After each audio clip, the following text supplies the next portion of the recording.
The 12th chapter has paved the way for Virat Bhakti.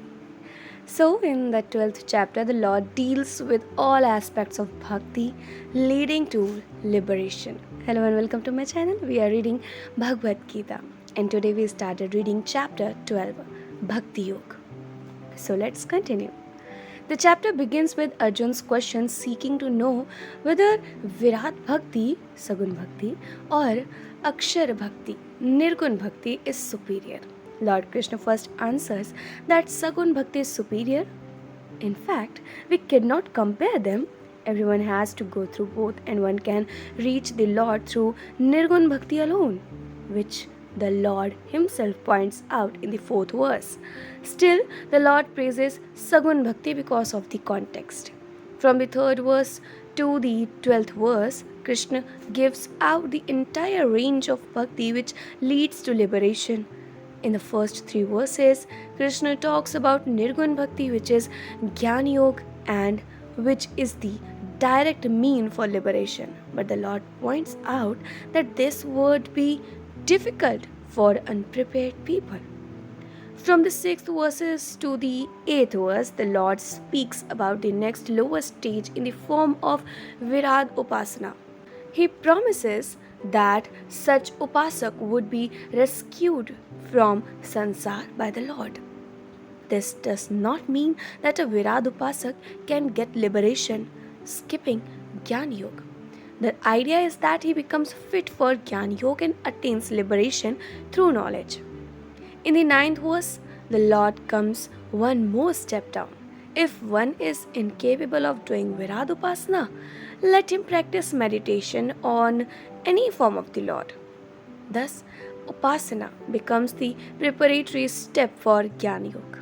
In the next verse, the Lord comes down further. If a person is too extrovert to take up Upasana, he is asked here to perform his duty as an offering to the Lord, without expecting any reward. When a person is full of desires, he is impelled to do desire-born actions, expecting results. For such a person, Krishna prescribes the last step. When he receives the result of kami karmas, let him take it as a prasad of the Lord and avoid reaction. Krishna indicates this through the word sarva, karma, phal, tyagam. The above 2 steps come under karma yoga. A karma yogi becomes fit for upasana after some time. Upasana makes him qualified for Jnana Yoga. Jnana helps him discover his own true, ever-free nature. Krishna concludes this topic by praising the last step of Karma Yoga. From the 13th verse up to the 19th verse, Krishna gives a clear picture of characteristics of one who has gone through all these steps and discovered fulfillment. As a Karma Yogi and Upasak, he was a devotee of Sagun Ishwar, seeing the Lord as distinct from him.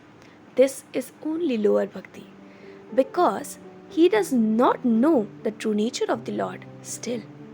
His bhakti is Sagun Bhakti or Bhed Bhakti or Apar Bhakti. Once he pursues Jnana Yoga and discovers his identity with the Lord, his bhakti becomes Nirgun Bhakti or Abhed Bhakti or Par Bhakti, which is an end in itself. In these verses, Krishna describes the trait of a Par Bhakti, which is a Sthita Pragya. This serves twofold purpose. Firstly, it is an inspiration for a seeker to pursue his sadhanam. Secondly, the natural traits of a Parabhakti serves as value for a sadhak to be deliberately practiced. This portion can be broadly divided into 2.